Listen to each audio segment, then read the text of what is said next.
Republicans already suing President Obama for what they claim is executive overreach may soon have another example, this time a really big one. Correspondent Shannon Breen tells us the president may try to sidestep Congress again over climate change.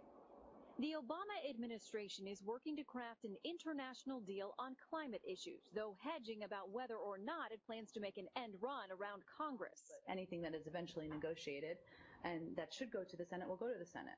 A formal treaty would require the approval of 2/3 of the Senate. Part of the problem is that the past record has shown that the White House has a very narrow view of what must go to the Senate. The White House today returned to a familiar argument that the president may have no choice but to act unilaterally. We would not want to enter a situation where we did try to broker an agreement that did require some sort of Senate ratification and then have that fall victim once again, as so many other priorities have, to dysfunction in Congress. Nothing is going to happen unless you work with the Senate and Congress to actually implement some real climate change legislation. President Obama has repeatedly identified climate change as a top priority.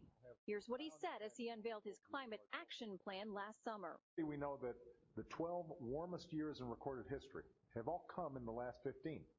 And that last year was the warmest in American history. In a world that's getting warmer than it used to be, all weather events are affected by it. More extreme droughts, floods, wildfires, and hurricanes. Yet last winter marked the coldest since 1984, and experts predict 3/4 of the U.S. will see below normal temperatures next winter.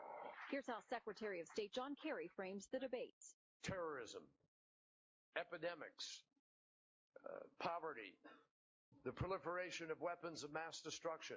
The reality is that climate change ranks right up there with every single one of them. But as thousands are being tortured and murdered by extremist groups from Nigeria to Iraq, and tensions are flaring between Russia and Ukraine, skeptics from both sides of the aisle are questioning why the administration is so focused on climate change. That includes House Democrat Nick Rahall, who represents coal-rich West